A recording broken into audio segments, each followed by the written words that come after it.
So we recently found out that plants scream when they're being damaged, but are they sentient? And for that matter, are robots sentient? Buckle up because it's going to get real weird in here. First off, yes, plants are sentient. All life is sentient. That is the ability to perceive your environment and react to it. When it comes to things like cognition, that's a different question. Are they having conscious thoughts? Now, be aware that plants and bacteria also have memory. They encounter stresses and they can react more quickly when they encounter them again. This is a very different question than consciousness.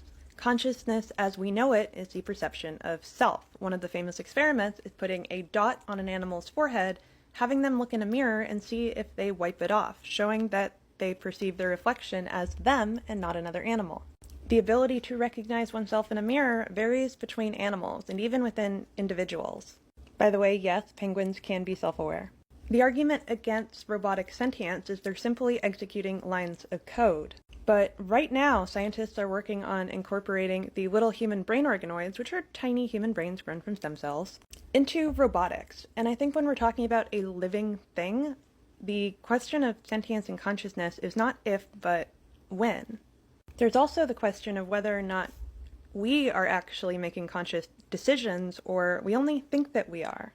Our decisions are based on a complex combination of instinct that is pre-coded into us and memories which have shaped our interactions with the world. This goes into a much larger and more complicated question of whether or not free will exists. What do you think?